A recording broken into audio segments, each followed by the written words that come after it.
Kabupaten, naungan, Kotamadya, ini nanti tetap masih P3K. Jadi untuk CPNS guru di instansi pemerintah daerah sepertinya tahun ini belum membuka. Sobat-sobatnya, akhirnya rilis juga Kemenpan RB nomor 173 tahun 2024 terkait tentang pengadaan CPNS dan juga P3K 2024. Tentunya ini merupakan sebuah kabar gembira bagi teman-teman THK 2 dan juga tenaga non-ASN. Dikarenakan apa? Dikarenakan tentunya peluang kita untuk lulus seleksi P3K 2024 ini lebih besar ya. Bagaimanakah informasinya? Silahkan simak video ini sampai selesai.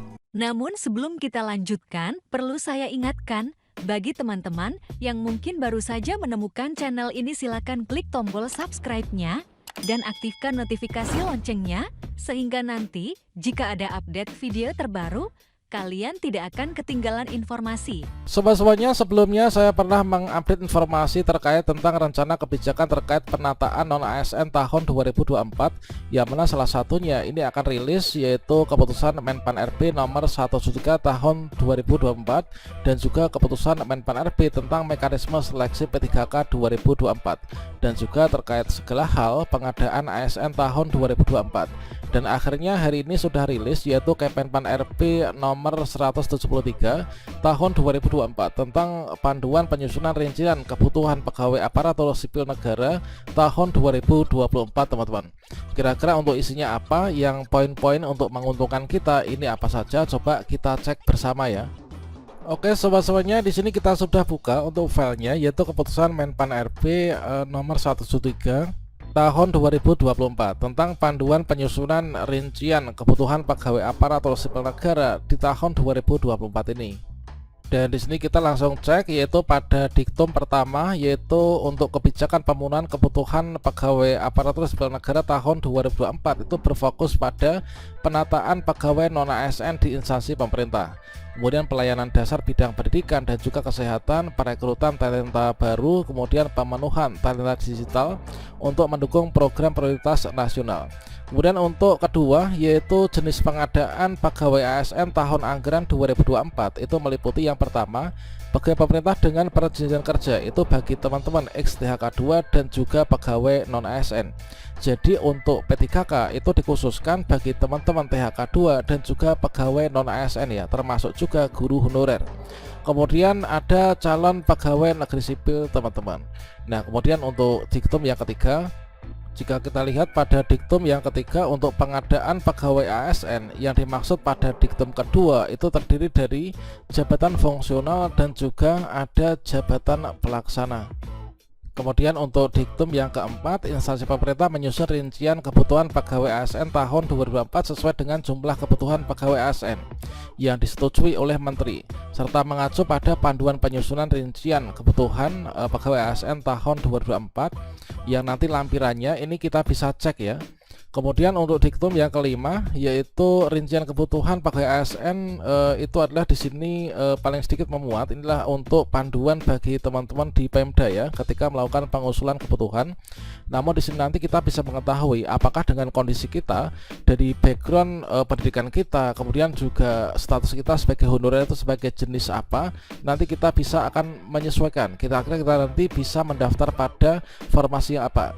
Jadi jenis pengadaan, nama jabatan, deskripsi jabatan, kualifikasi pendidikan, alokasi formasi, unit penempatan, dan juga untuk rentang penghasilan. Dan hal ini tentunya sudah dikerjakan ya oleh masing-masing Pemda. Dikarenakan rincian kebutuhan itu disampaikan melalui layanan elektronik yang mengacu pada petunjuk teknis ya, yang disusun oleh Badan Kepegawaian Negara. Selanjutnya, BKN melakukan validasi terhadap rincian kebutuhan pegawai ASN terdiri atas pengadaan, kemudian nama jabatan, kualifikasi pendidikan, dan juga unit penempatan pada masing-masing kategori jabatan sesuai dengan ketentuan.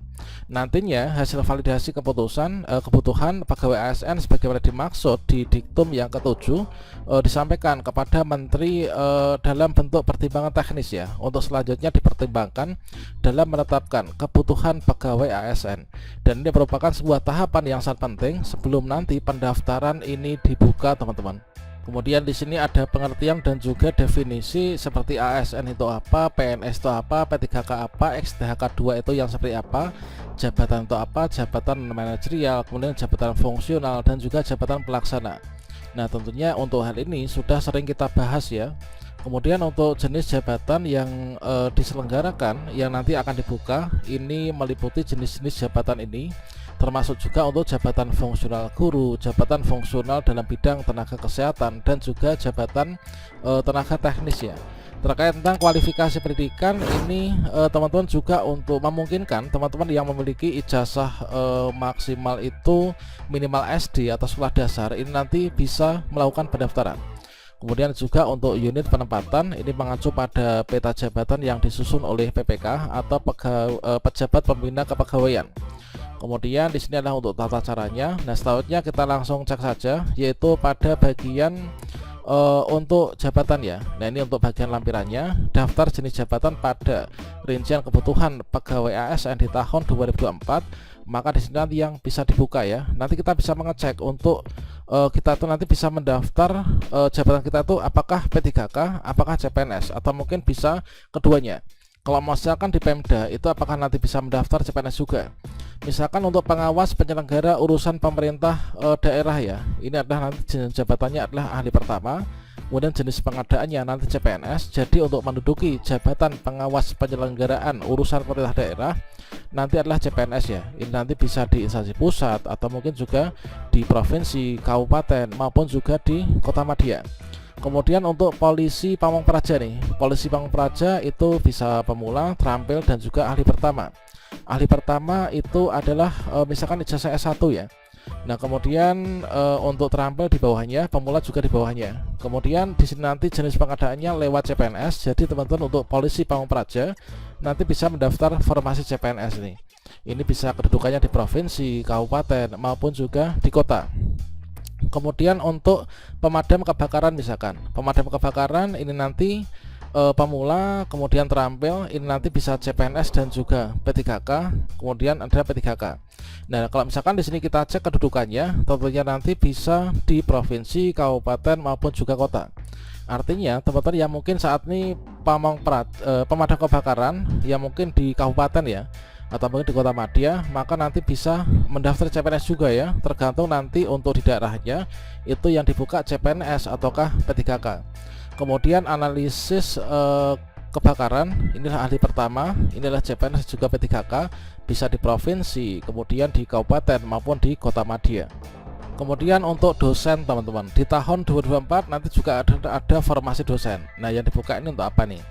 Nah, misalkan dosen nih, dosen itulah asisten ahli, ini nanti bisa CPNS dan juga P3K, tergantung instansinya nanti membuka yang CPNS ataukah yang P3K.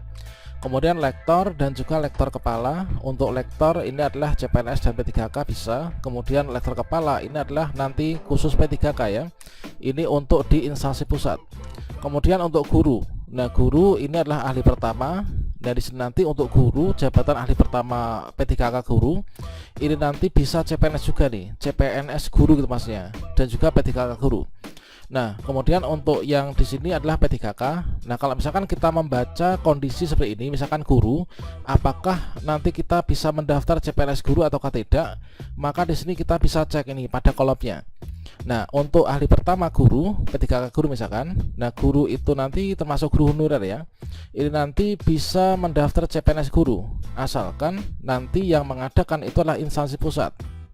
Kalau misalkan kita di Pemda, ini nanti misalkan di provinsi, kemudian SMK ya di provinsi, kemudian naungan kabupaten, naungan kota madya, ini nanti tetap masih P3K. Jadi untuk CPNS guru di instansi pemerintah daerah sepertinya tahun ini belum membuka.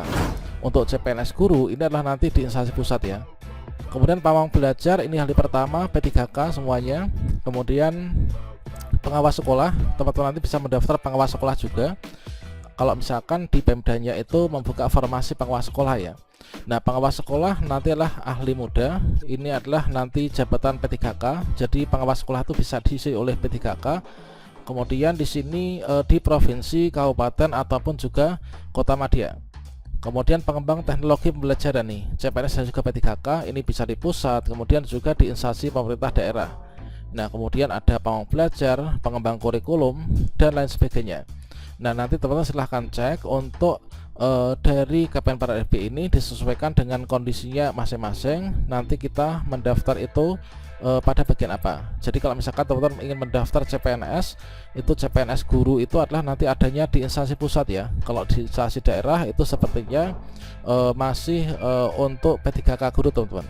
Untuk dokter ini nanti bisa CPNS dan juga P3K ya, termasuk juga dokter gigi, kemudian bidan juga teman-teman.